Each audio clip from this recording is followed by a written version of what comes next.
வணக்கம்.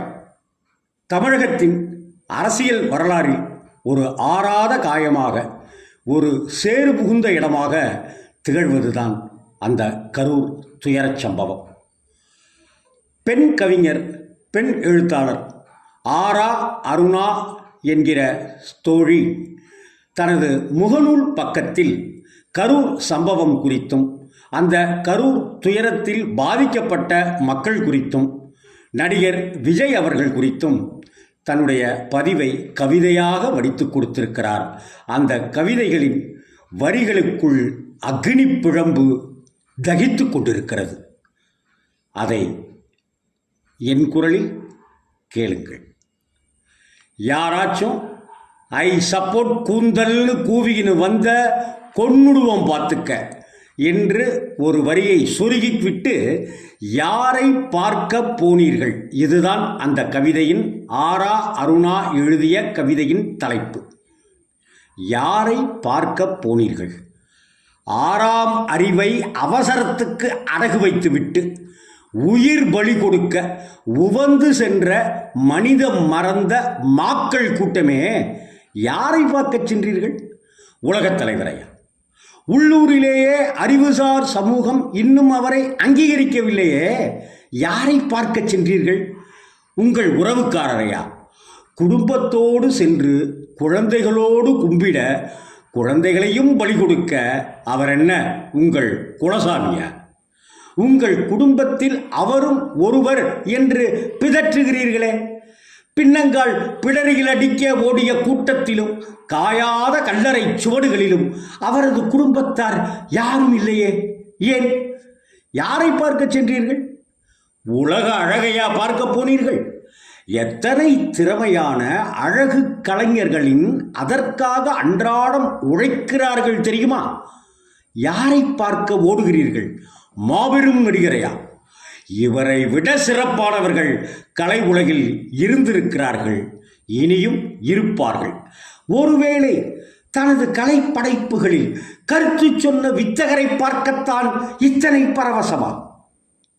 கோடிகளில் கொட்டிய தயாரிப்பாளர்கள், ஆண்டு கணக்கில் உழைத்த இயக்குனர்கள், எண்ணங்களை வண்ணமான வார்த்தைகளில் கொட்டிய பாடல் ஆசிரியர்கள், எழுத்தாளர்கள், தொழில்நுட்பத்தார் என பல துறை கலைஞர்களின் வியர்வையும் இரத்தமும் இணைந்து திரைக்கு கொண்டு வந்த நிழல்தான் இந்த போலி என்பது கூட புரியாத புத்தி கோளாறுகளே, எப்போது திருந்த போகிறீர்கள்?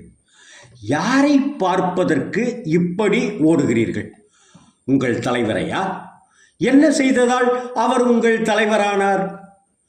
யாரோ போட்ட முதலீட்டில், எத்தனையோ கலைஞர்களின் கடின உழைப்பில் கால் வைத்து ஏறி முகம் காட்டி மூக்கு முட்ட பணம் சம்பாதித்ததை தவிர என்ன செய்தார் அவர்?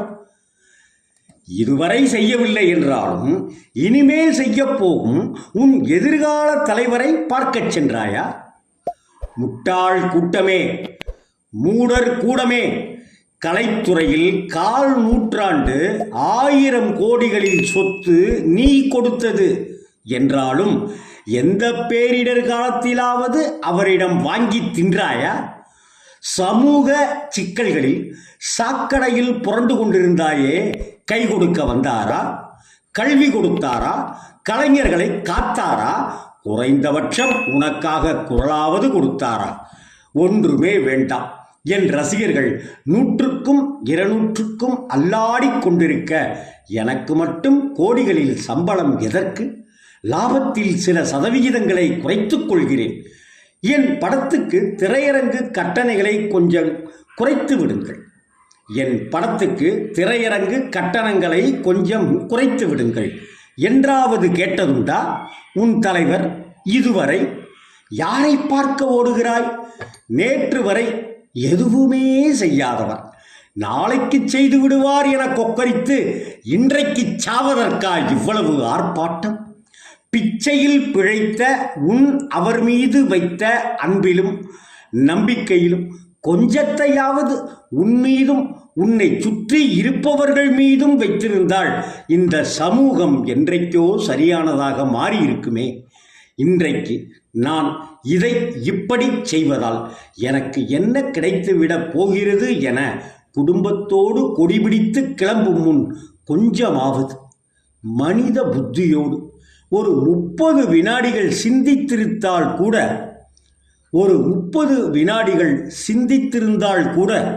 உலகம் புரிந்திருக்கும், யதார்த்தம் எட்டி உதைத்திருந்திருக்கும். இப்படியா நாகரீகம் மறந்து நாய்களைப் போல நடு ரோட்டில் திரிவாய்? பார்க்க பார்க்க பதறுகிறது நெஞ்சம். பண்பட்ட ஒரு சமூகம் எப்படியெல்லாம் நடந்து கொள்ளக்கூடாதோ அப்படியெல்லாம் நடந்து கொண்டு விட்டு நடு ரோட்டில் மிதிபட்டு சாக கட்டாயப்படுத்தியது யார்? இந்த அகால மரணங்களுக்கு அடுத்தவரை கை நீட்ட துடித்துக் கொண்டிருக்கும் அரைவேக்காடுகளே, மீண்டும் மீண்டும் அந்த காணொளிகள் அனைத்தையும் பாருங்கள்.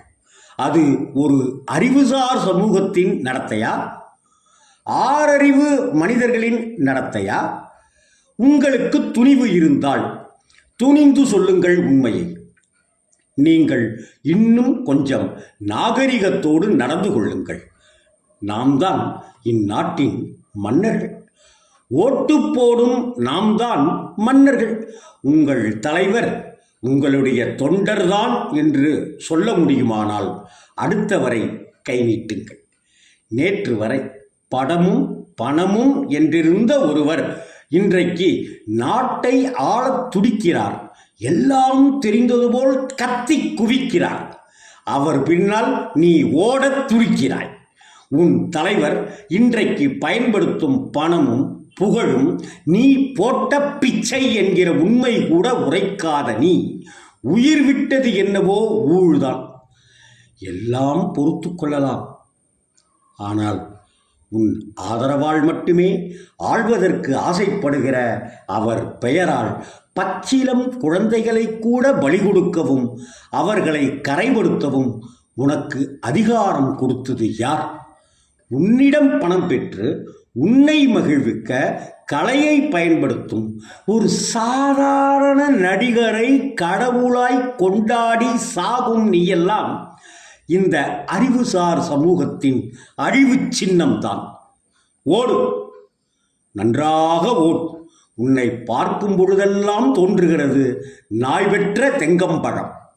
ஒருவேளை நாளைக்கு நாட்டையே உன் தலைவரிடம் தூக்கி கொடுத்தாலும் அப்போதும் இதுதான் நடக்கும். நாய் பெற்ற தெங்கம்பழம். ஏறக்குறைய 23 ஆண்டுகளுக்கும் மேலாக இந்த சமூகத்திற்காக சிந்திக்கிறவள், பேசுகிறவள், செயல்படுவள்.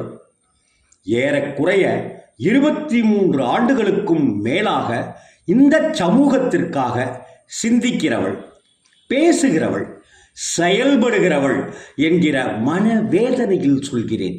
அடிப்படை மனித சிந்தனையே இல்லாத இது போன்ற செயல்பாடுகளை பார்க்கும் பொழுதெல்லாம் தோன்றுகிறது இந்த நாடும் நாட்டு மக்களும்.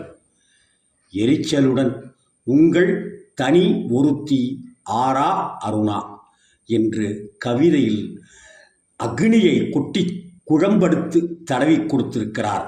அது நம்மளை சுட்டு பொசுக்கும். வணக்கம்.